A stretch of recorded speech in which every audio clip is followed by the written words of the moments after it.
Bonjour, moi, je m'appelle Rania, j'ai 16 ans et je suis atteinte de la progéria qui est en vieillissement prématuré.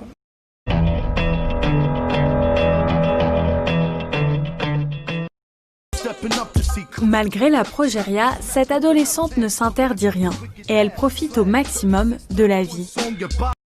Cette année, elle a décidé d'arrêter l'école pour pouvoir réaliser ses rêves. Mon rêve, ce serait de finir au cinéma sur un grand écran, vu qu'il y a des milliers de personnes. YouTube aussi, c'est bien. Une chaîne qui se consacrerait à une autre de ses passions, les jeux vidéo. Et c'est le but. Check. Franchement.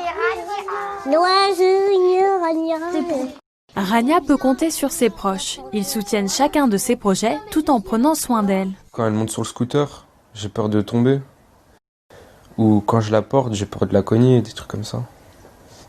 Elle est fragile, ça va vite. Mais en dehors du cercle familial, les regards ne sont pas toujours bienveillants. Il y a beaucoup de personnes qui la dévisagent. Et ça, j'aime pas trop. Du coup, je leur parle. On regarde pas mal les gens comme ça, même s'ils ont une maladie ou... Je sais pas, c'est comme si c'était une personne normale. Moi, je sais pas vraiment comment ils me perçoivent, mais c'est vrai qu'il y a des fois, je vois qu'on me regarde, donc je regarde. Par du temps, c'est pas moi qui le vois, parce que moi, je regarde devant moi.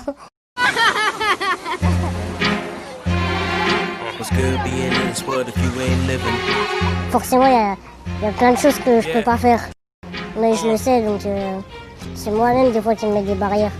Par exemple, je veux pas aller faire du catch avec mes frères et sœurs dans le salon, parce que ça risque de vite finir à l'hôpital. Je me suis toujours accepté tel que je suis, je me suis jamais imaginé sans ma maladie ou quoi que ce soit. Si Rania a autant confiance en elle, c'est grâce à ses parents. Pour l'aider à se sociabiliser, ils l'ont inscrite dès son plus jeune âge à l'école. Quand je l'ai emmenée pour l'inscription, pour sa première année de maternelle, le directeur il m'a dit « Mais c'est pas parce qu'elle est malade qu'elle n'a pas le droit d'aller à l'école ». Il m'a dit « Bien sûr, on l'apprend.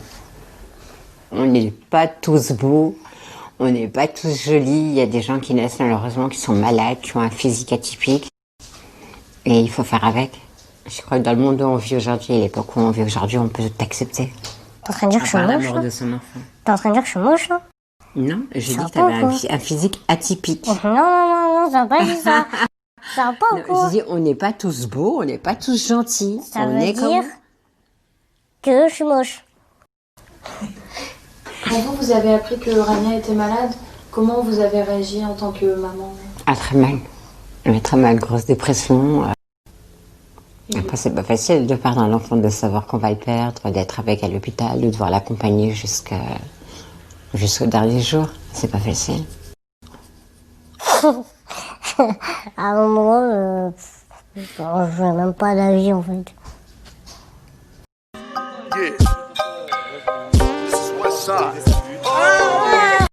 Dans les rues d'Annemasse, il n'y a pas une personne qui ne reconnaît pas Rania et sa bande d'amis. C'est une personne exceptionnelle, Rania. C'est la mascotte d'Annemasse, c'est celle qui fait rire tout le monde, celle que tout le monde veut être avec elle. Un jour, elle est montée chez moi et elle a toqué, elle m'a dit est-ce que je peux jouer avec toi? Je lui ai dit ok. Et depuis ce jour-là, on a créé un lien super fort, quoi. Je la considère comme ma petite sœur. J'aime bien être avec elle, on passe des bons moments, on rigole. Elle est comme nous, c'est même un privilège que je sois avec elle par exemple. J'essaie de lui faire kiffer sa vie, quoi. Si là vous aviez un petit mot à dire en fait à Rania, qu'est-ce que ça serait? Je t'aime. Ouais. Franchement, ouais. Je t'aime et vis ta vie au max comme tu fais depuis toutes ces années. Putain, je vais chialer avec ces conneries là. Je t'aime. Ah, fais-moi chialer. Non, c'est bon, franchement. Oh, chou là, je chiale. Pas trop le faire, il a pas beaucoup de cheveux, quoi.